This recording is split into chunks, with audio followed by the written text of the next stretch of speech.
Hello, hello, hello, and welcome to the Pain and Bread Quarterly Slush Pile. It's so wonderful. It feels like it's been a minute since we did this. Maybe it's just summer, long days. I don't know. Really glad to be here with everybody. What we're about to do, listeners, is discuss some poems that were sent in to us, exactly like we would at an editorial meeting. So, and would like to start off by thanking Elvira Basevich for allowing us to discuss their work today. So, there's a bunch of us. A couple of us are, some people are dislocated, some people are back home. It's all very complicated. I'm on campus at Drexel University because I have to teach right after this. So, I'm usually at home, but here I am in Philadelphia, and I'm going to bounce it to Marion Red. Hi, Mare. Hello, Slushies. I can't wait to have this conversation about Elvira Basevich's work today. What you can't see is that I'm wearing a white shirt against a white wall, and Kathy is glowing like the sun with her beautiful summer hair against her very, very blue sky cinder block walls. Um, You're so kind. You're so kind. so, I was a little horrified last week of how light it got. beautiful. Are you kidding? Stop it right now. You just look Yeah. like Farrah Fawcett. I'm gonna bounce over to Lisa. Hi, Lisa. Hi, everybody. This is Lisa Zirkle, and I am dislocated in New York City, but glad to be in the metropolis for a little while and talking with you all. And I'm going to bounce it to our world traveler, Sam, who is finally back with us after many adventures. Oh, thank you. What you all can't see is that Lisa's background is blurred, so she's a mystery. Exactly. I With her don't know if she's dislocation. following color theory like Kathy or not. Um, but yes, hi, I am Samantha Nukebauer. I am relocated in DC and happy to be back with the group. Yay.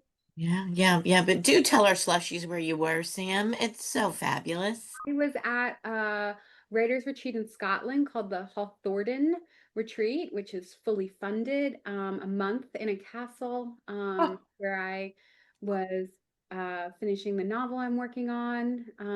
It was wonderful. No screens, so sometimes birds flew in the window, but it was Wow. some bird friends. So, um, so Wow. it was great. Samantha, when you said no screens, I actually thought you meant no digital screens, Oh, Me too. Me too.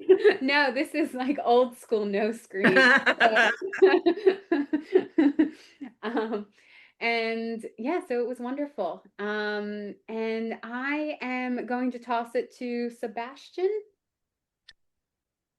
Oh, Sebastian might be shy. That's fair. That's fair. Be inclusive. So Yeah, yeah. Sebastian is recording this for us today. I'm really grateful for that too. We may have a special guest slide in with us. One of our team members may also join, but I think that we should just get to the work at hand, which doesn't feel like work at all. Who Ever. would like to who would like to kick us off with beautiful girls? I'll read it. Can I read it? Yay. Okay, thanks. Um, Elvira Basevich, Beautiful Girls. I used to line up with teenage girls on the boardwalk like oysters on the half shell. We kissed each other for practice. We guessed how much nakedness we could fit inside our mouths, swallow whole or spit out. There are some of my These are some of my best memories. Sitting on lifeguard chairs till dusk, talking about life. Dates, gulls, the milky surf came to us, but they had to climb a ladder to our perch, bring an offering of beer and cigarettes. Even then, we admitted few. Our bodies were a salvation then, a cause for celebration, something new to smell and taste and touch every morning, the threshold of a pagan's afterlife.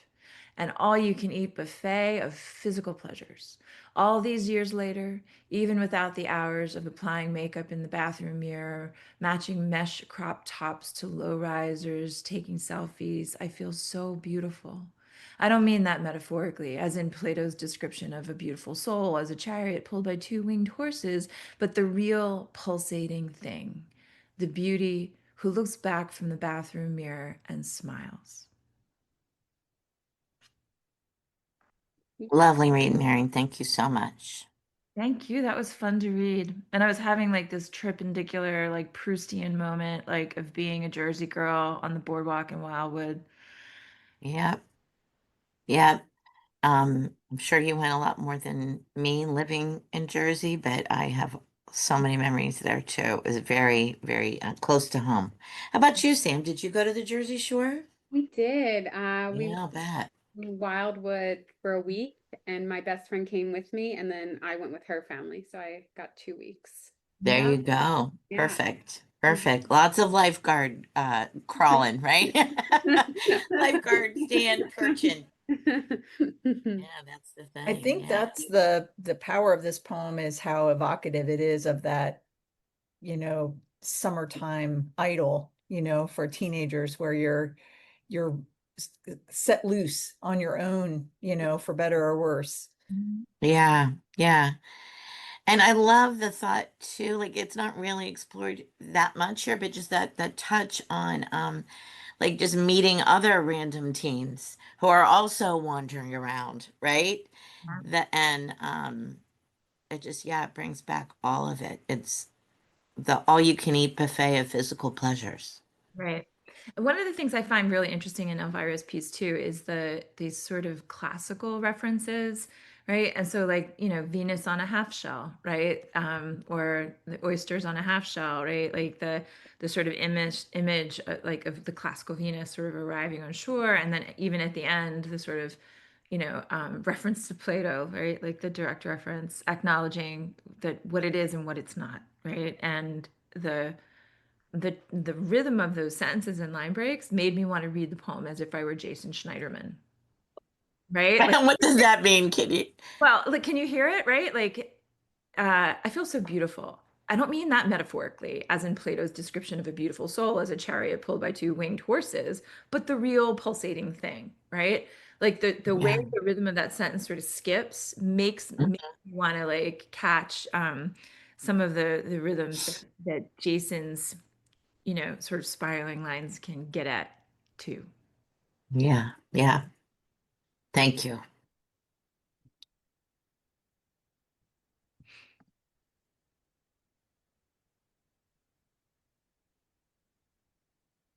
That is the sound of thinking. I think we're all, excuse the pun, like swimming in this right now. And slushies allow me to remind you that you can read this yourself at pbqmag.org, so that you can also take a look and swim with us. Yeah. So I think the one thing that pushes me out of the poem, right, are um the sort of like the rhetorical discourse of it. Like I used to line up even then and then all these years later. Like that feels like it's like a little squeaky hinge for me, right? Because it's not letting the image do the work, but it's like Mm, the narration's doing the work, if that makes sense. Mhm. Yeah. And all that does, right, is sort of delay the image or make the image sort of recede to um the rhetorical moves of the poem, right? Yeah, I like how you say that because I was thinking that maybe it was on like a word level. Like there were just a little bit too many imageless words, but you're right. It's like some lines actually that slow it down.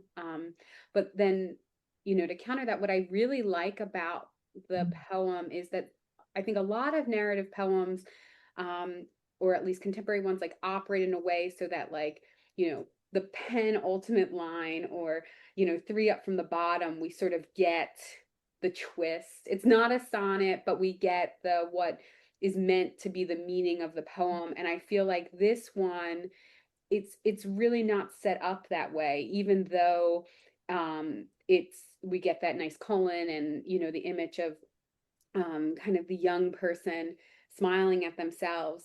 I think that that beat of meaning is really alive throughout this poem in a way that I like.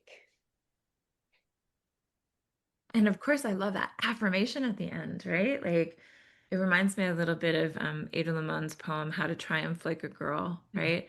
You know, with ending with like, you know, this address to the reader, like, don't you want to agree with me that that I'm going to win, or that the speaker's going to win, that the she in me, this fierce horse heart, right, is absolutely going to win, right? And I feel like the gesture at the end of this reminds me of a friend of mine who has a bathroom scale, and he's like taken a sticky and like put the sticky over the weight or over the numbers, the digital numbers, and just wrote the word fabulous.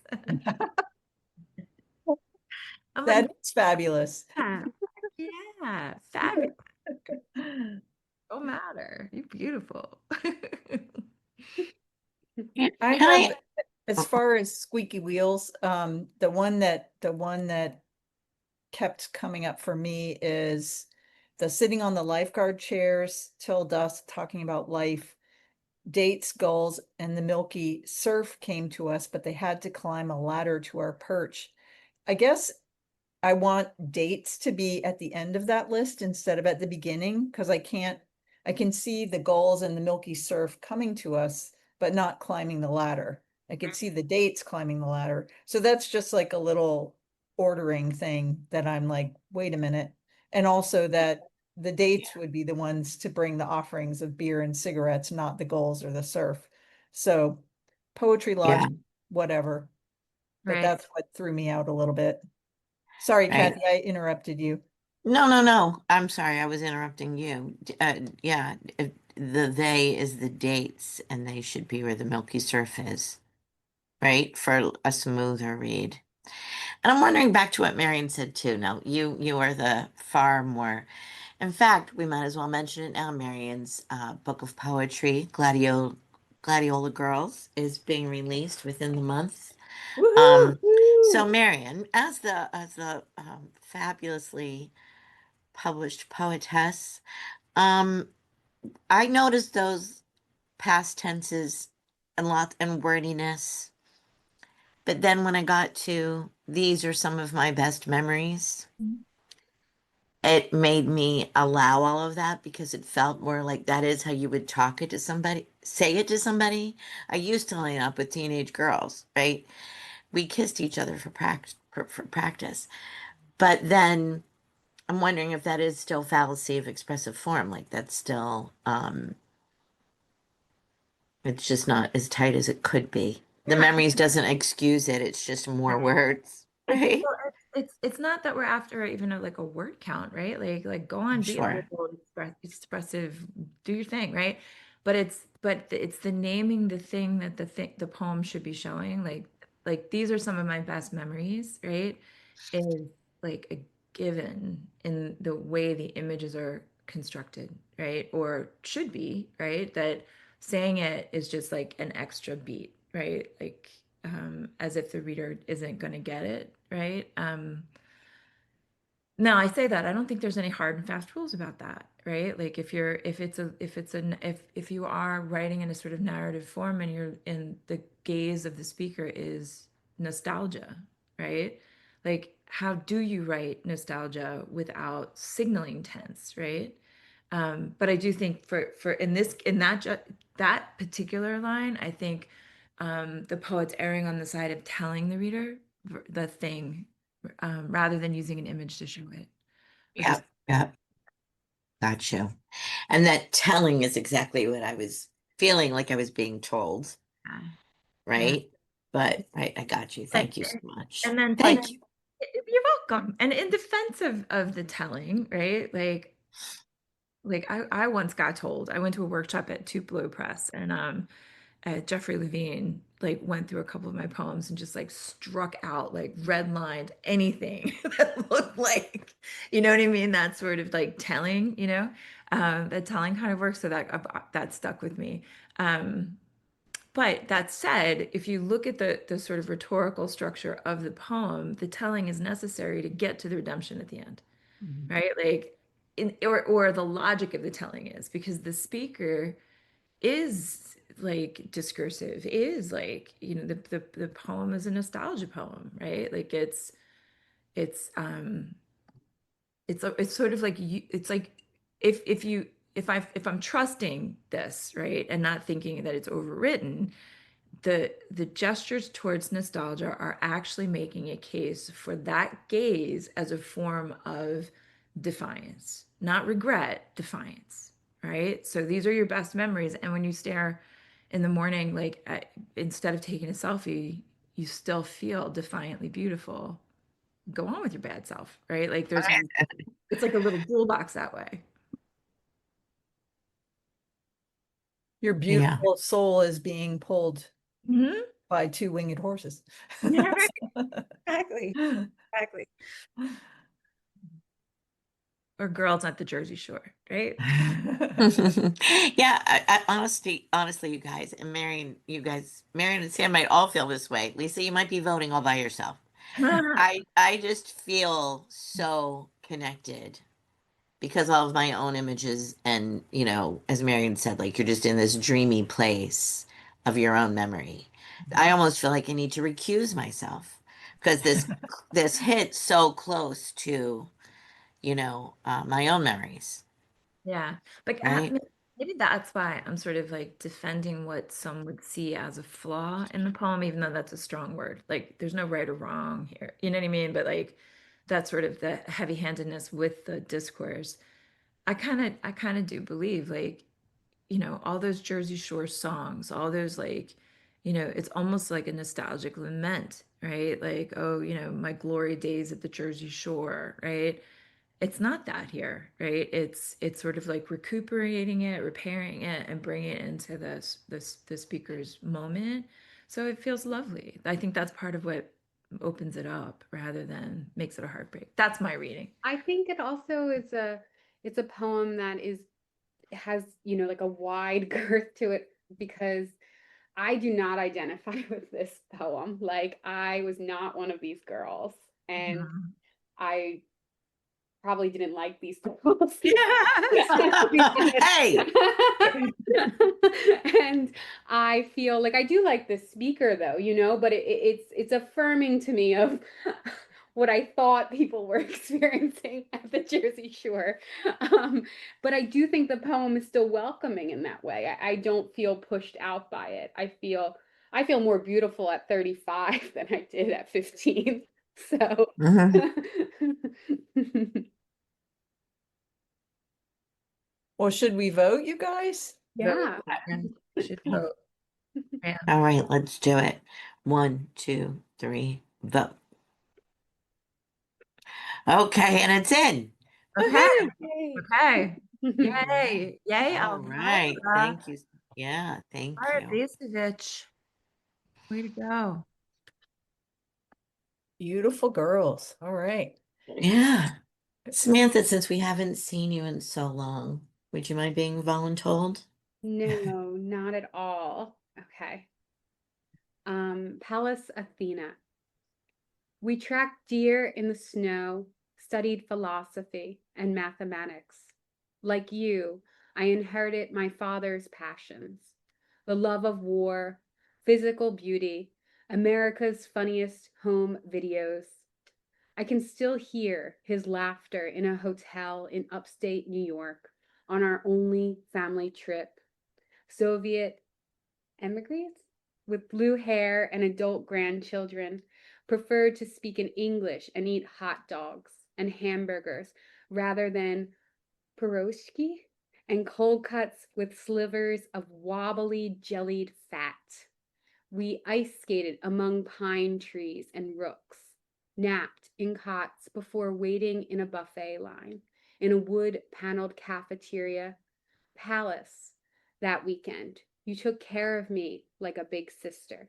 You showed me a bloom of wildflowers by the frozen river, a dusk replete with angels, reminders that this too won't last, but it will become my favorite memory of my father.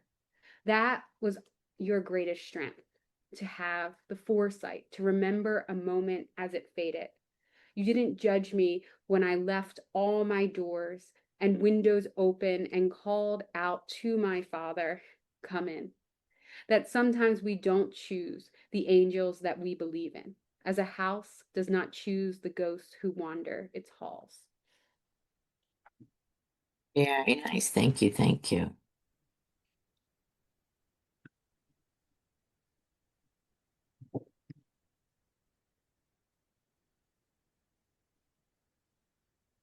This poem is showing, not telling, I think. The Yeah. details are so specific and crisp and authentic to the experience.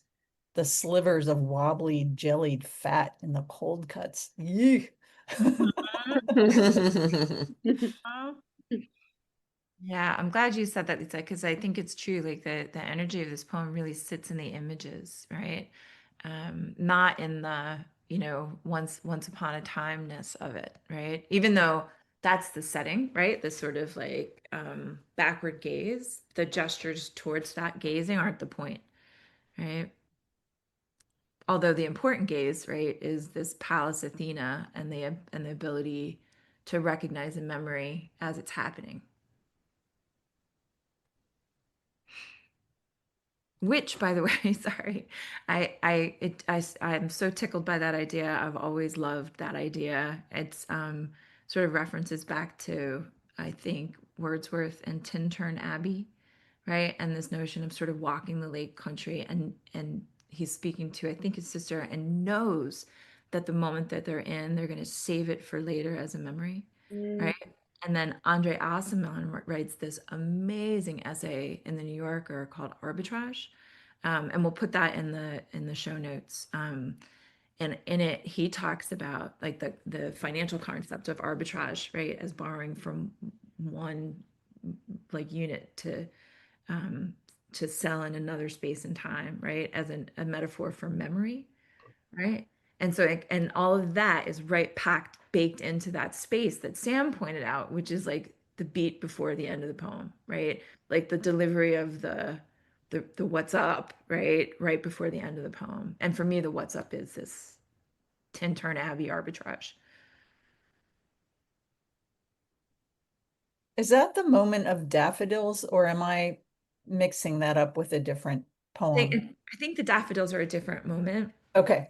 Yeah, I think the daffodils are a different moment, but I'll try to find the section in Tintern Abbey, right, where he does this like this gesture of like this is so beautiful and we're so lucky and we're gonna hold this, right, to keep for later, right, to sort of bring out um, as a memory recollected, right, but knowing that in the moment is part of what supercharges the moment. And I can see that happening here, right, with what almost bounces me out, like this direct address to Pallas Athena, right? You took care of me like a big sister, and that care allows us to understand, or allows the speaker to understand this array of angels that surrounds her, right, and then allows her to be open to a father who might not be all that available, right? Given if it's their like only, I don't know, like that detail that it's their only family vacation seems to imply there's some shadows there. I think you're right about that, Marion. And interesting that this author and Athena would share that the fathers who are somewhat absent, and that they're born from their fathers' heads and become warrior goddesses. Right. And it also has the charge of a memory where you're, as a child, taken out of your location and into something wholly unfamiliar, and how the details are just seared into your brain. Everything is new and different and unforgettable.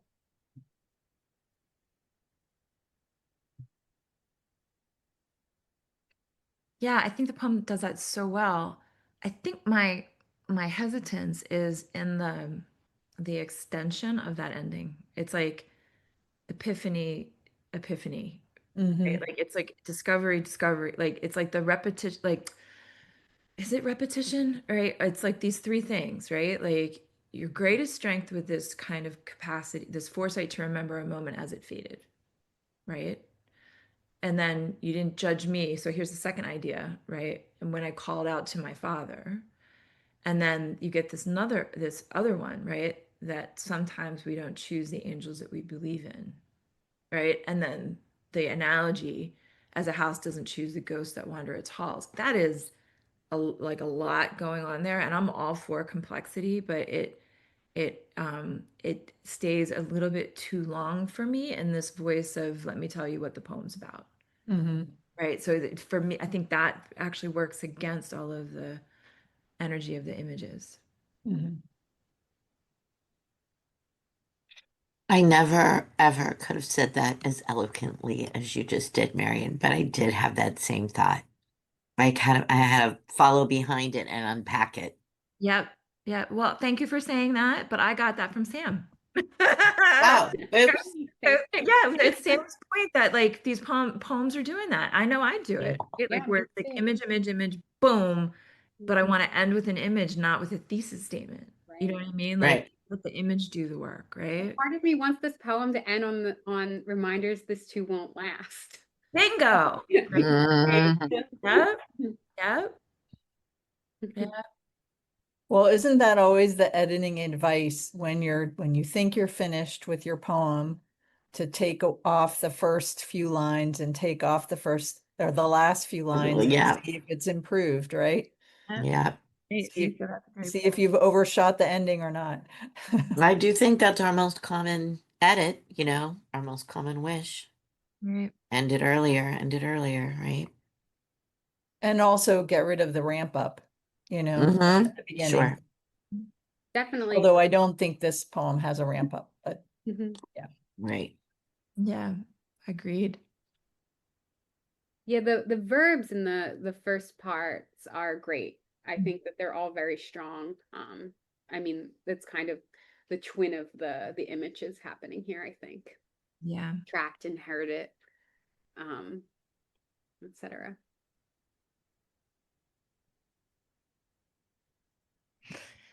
Yeah, Sam, it's a great edit though, Mm. right? Like, and now that I see it, like, I think that's why I drift out, right, from the end of it, right? And despite those great ideas, like, I think each one of those, right, could be the unstated heart of another poem, right?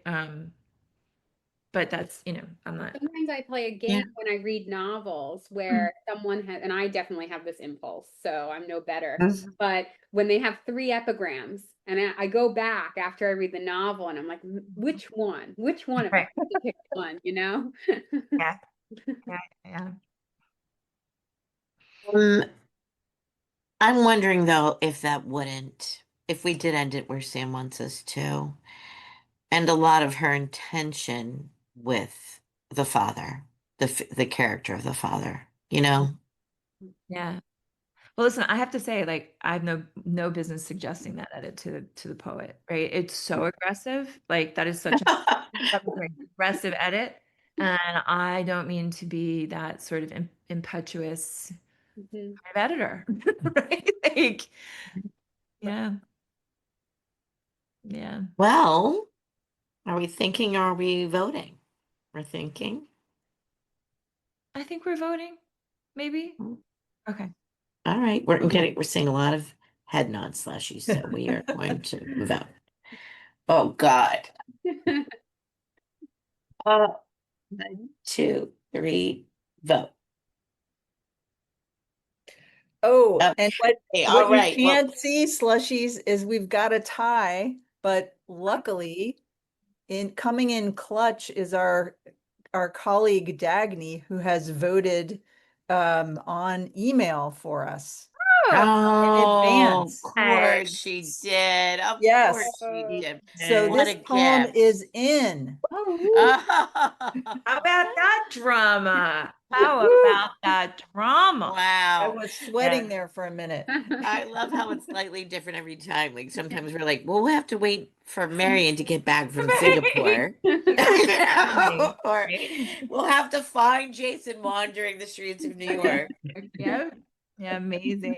Amazing. Yeah, wonderful, wonderful. Luckily, Well, Dagny was prepared for us. Always, always, always Jackie. yes, Always Yeah, that's right. organized. Jackie. Well, congratulations, Elvira Basevich. Well done, you. Yeah. And Thank lucky you, thank us, you, thank you. right? Lucky us. That's And amazing. Yeah. congratulations, Marion Wren, on the release of Gladiola Girls. Thanks. Gladiola Girls Also, from definitely link in the show notes. Cooper Dillon Press coming at ya. Cooper Dylan. Cooper Yeah, yeah. Dylan. Oh, yeah. Thank you. Thank you all. Thank And Sam, I did want to just say that we're so glad that you're back and still so happy for you that you got to spend that time in Scotland. What was the name of the program again? The Hawthornden Foundation, and they have a residency also in Italy. And then they started having like a kind of an abbreviate type residency this year in Brooklyn. So like if Oh, you, wow. a bunch of roommates and you need a room of your own, you Uh, try to have a space to write in, which is Interesting. Well, let's put that in the show notes as well, yeah, I'll right? send stuff. Hmm. Right. The pre-order link for Marion's book.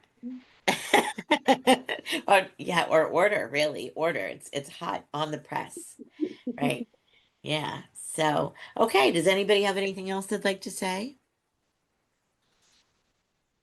Okay, thank you all for listening, Slushies. Let us know how we're doing and keep on reading. Woohoo! you. Mwah, mwah, Thanks, mwah, mwah. everyone.